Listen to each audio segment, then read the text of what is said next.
I can't enjoy a family trip with strangers around. That's why you should stay at home. I could hear my mother-in-law's triumphant voice over the phone.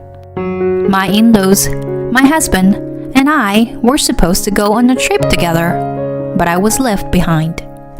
My mother-in-law, who dotes on my husband, has been making snide remarks to me almost every day since we got married. I should stay home. That's a bit of a problem, isn't it? My mother-in-law laughed mockingly at my words. A problem? How pitiful. Well, think of it as punishment for not listening to me well. Then the phone abruptly cut off. It's not me who's in trouble. It's you guys. My name is Heather. I am a 34-year-old part-time housewife. I usually take care of the housework and work part-time at a cafe in the neighborhood. I have been married to Bill for 6 years. My husband was a colleague at the company where I used to work, although we worked on different floors. We talked a lot before we started dating because we often saw each other in the hallway. The turning point in our relationship was at the company's Christmas party. I happened to sit next to Bill that day, and we had a great time drinking and talking like we always did.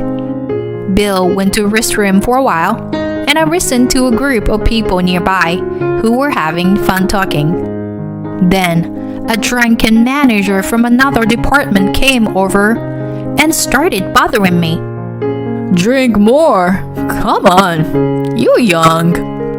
I was confused about how to respond to the manager, who I didn't have much interaction with. Just then, Bill, who was in the restroom, returned. Bill looked at me and the manager alternately, then gulped down the drink manager had given me and said, Chief, it seems like the table over there is having a good time. Why don't we go there together? He took the manager away from me and led him to the other table.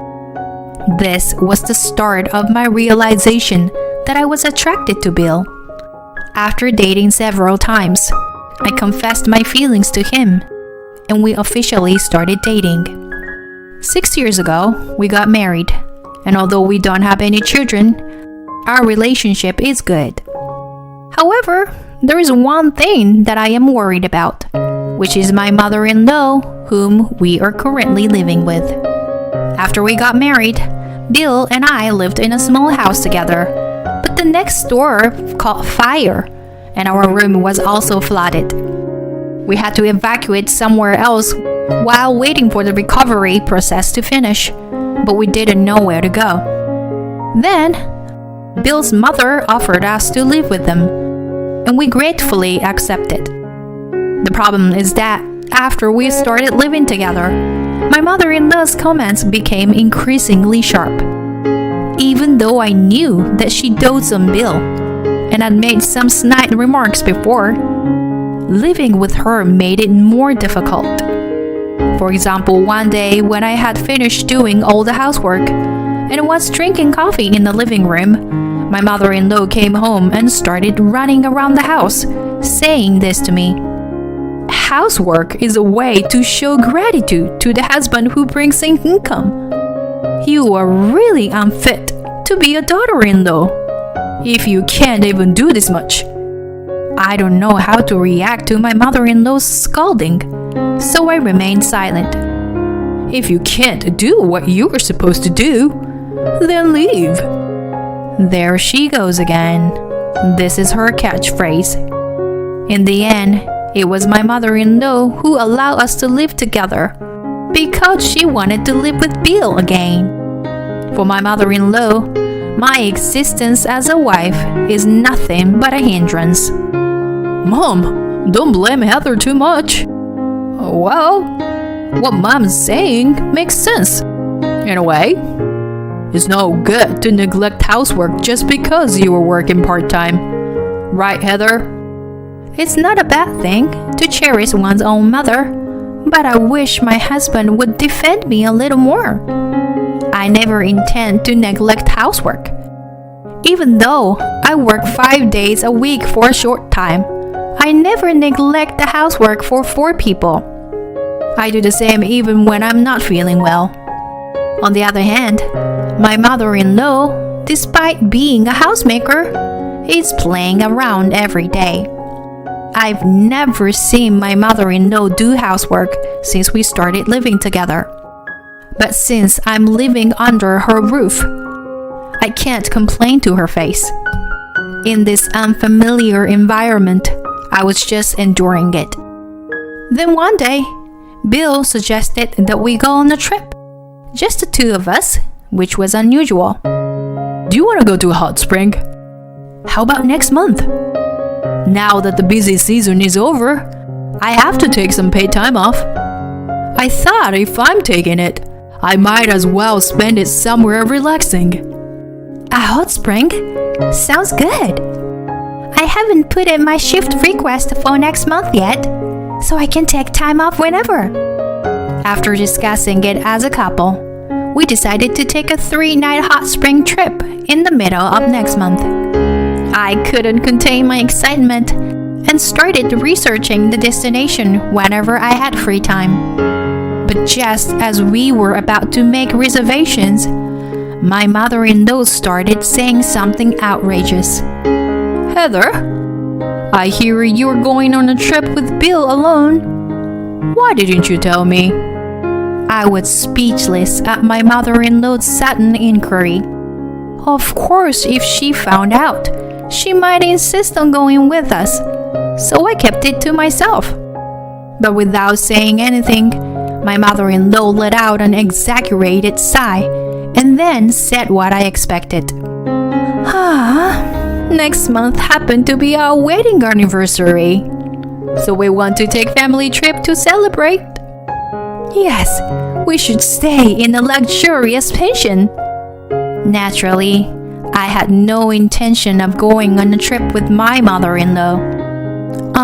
But this time, we were planning to go with just the 2 of us. So, well, maybe next time we can all go together. It was the most compromising response I could come up with. But my mother-in-law wouldn't back down.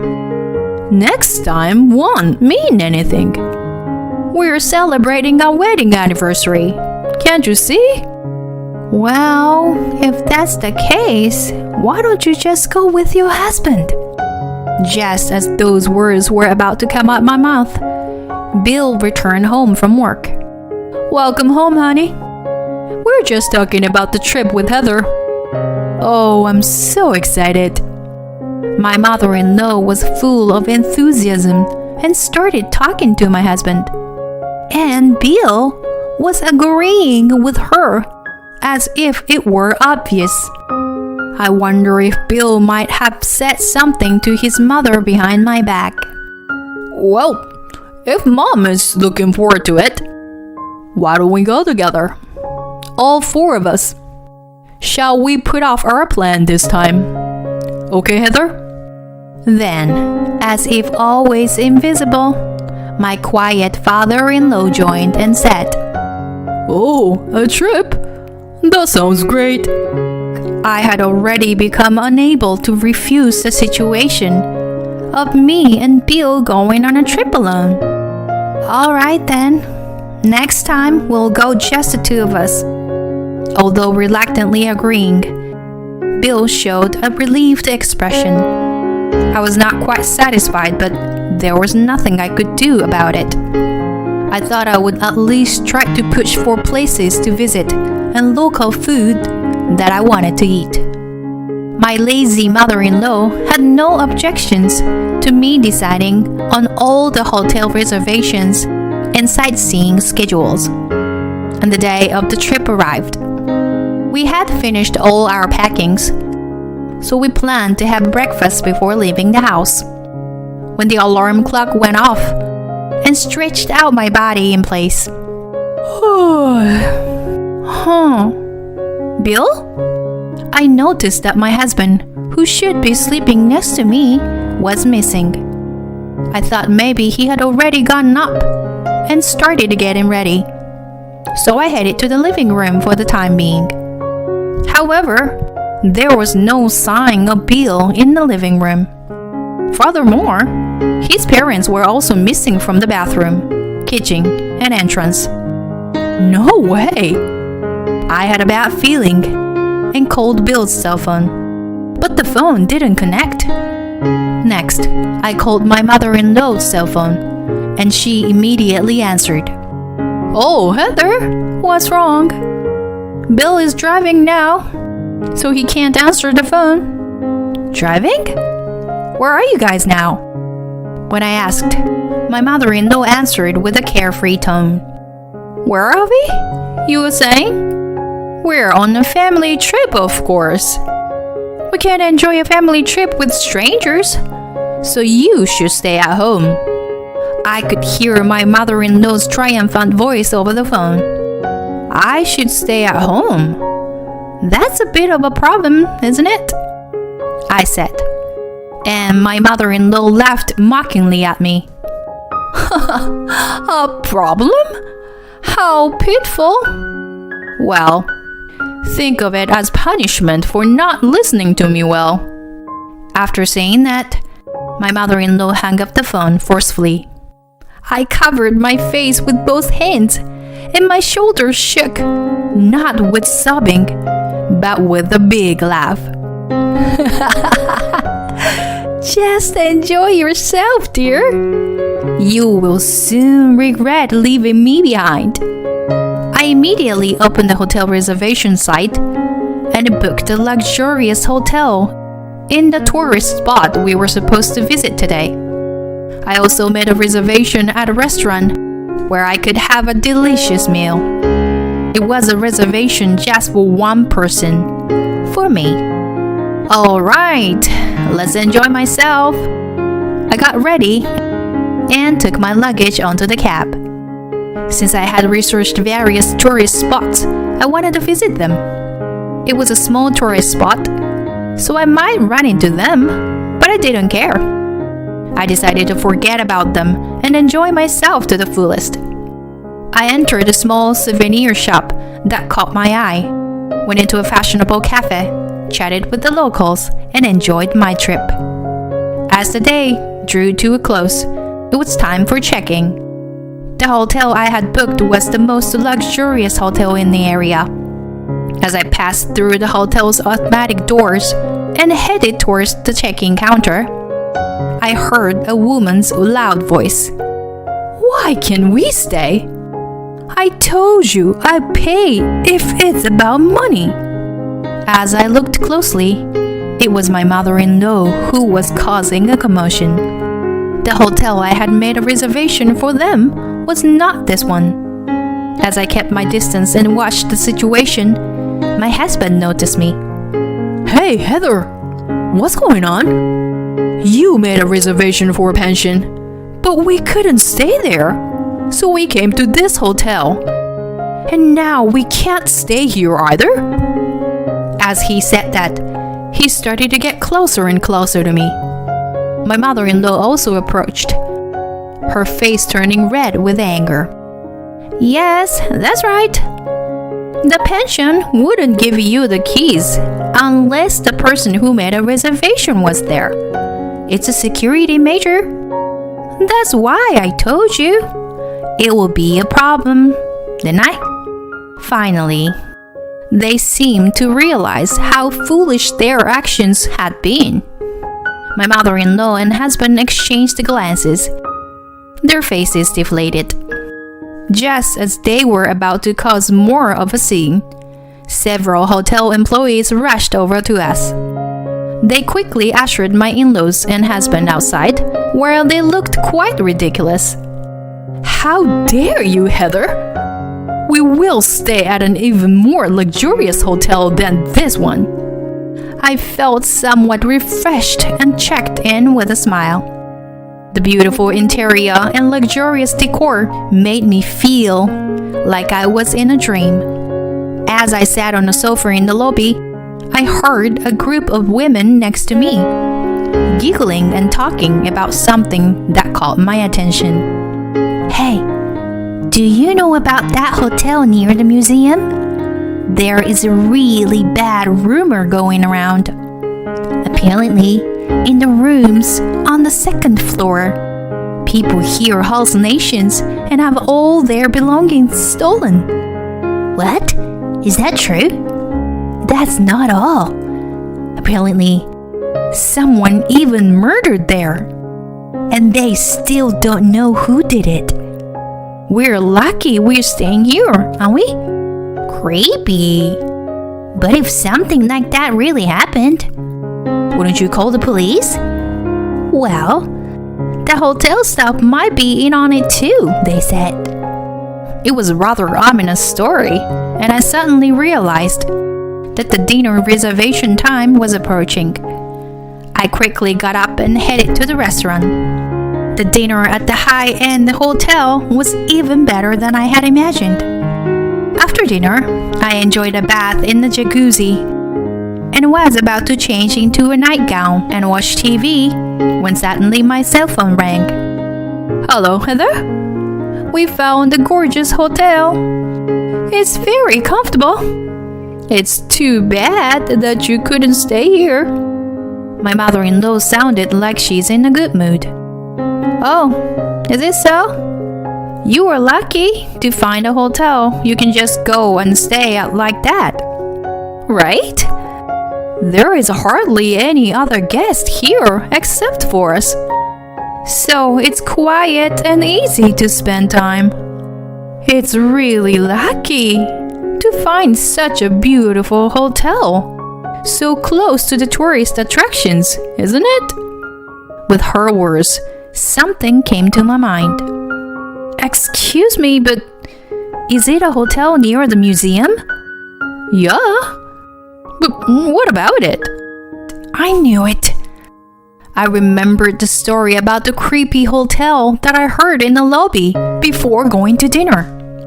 I think it's better to run away from that hotel, you know. However, my mother-in-law laughed at what I said and dismissed it with a snort. Are you jealous of us staying in a nice place, Heather? Just be jealous then. See you later. Once again, my mother-in-law hung up the phone unilaterally. After that, I turned off my cell phone and spent a leisurely time. Then the next day, after checking out of the hotel, I visited the tourist spot I couldn't go the day before. After having fun all day on the third day, I arrived home around sunset. And it seemed that the other three had already returned home as I could see the light leaking out of the window. Hey, I'm back. As I opened the living room door, all three of them started making noise. My mother-in-law began talking about the incident that occurred at the hotel. She said that someone had entered the room during the night, and it was so scary that she quietly hid in bed. When she woke up the next morning, her wallet, phone, and all of her other belongings that were on the desk had disappeared. The three of them were in trouble and had to use the change that Bill had to call relatives who lived nearby for help. Fortunately, the relatives came quickly and paid for the hotel bill, allowing them to return home safely. Now, they are planning to go to the police station to file a report, and their anger is directed at me. Yes, directly or indirectly. You are also responsible for this incident, Heather. Even if you say that, if you had not left me alone and went on a trip, this would not have happened in the first place, right? When I honestly conveyed my thoughts, my husband raised his voice. Shut up. Don't talk back to me like that. I can't deal with you anymore. I'm divorcing you. I was stunned and couldn't say anything. But soon, I went silently to our bedroom, took something out of my cabinet, and showed it to him and his mother when I returned to the living room. Fine. I don't need a husband who won't protect his wife from being bullied. Bill's face turned pale. I had taken out divorce papers that I had prepared just in case this day would come. Did he not think I would agree to it? He looked totally shocked that I agreed to the divorce. Then my mother-in-law took advantage of the situation and started pushing for a divorce to him. Get rid of this terrible wife and find someone new. I'll help you. Okay, sweetheart? Bill couldn't go against his mother and eventually took the divorce papers. Well done. Goodbye. Live happily with your precious family. Ignoring Bill, who had collapsed on the spot, I left the house. Afterward, we both filed for divorce, and it was finalized in a few months. Bill begged for reconciliation multiple times, but I ignored him every time. From now on, I'll protect you, Heather. So come back to me. He may have said that, but it was already too late, and I no longer had any feelings for my ex-husband, so I wasn't swayed. On the other hand, it seemed like my ex-mother-in-law was happy to have gotten rid of me for a while. However, that happiness didn't last long. The news of our divorce spread around the neighborhood. Gossip-hungry people began investigating the cause and found out about my ex-mother-in-law's bullying towards me. With her already haughty attitude, this incident caused even more people to look down on her. Since she had left all the housework to me, their house was now a mess. I had no interest in my ex-husband or ex-in-laws.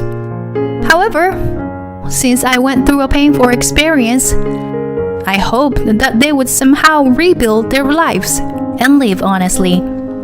As for me, I was able to return to my hometown and found a job through a friend's introduction. At this point, I truly feel done with marriage. But who knows what the future holds? Either way, I plan on enjoying being single for a while.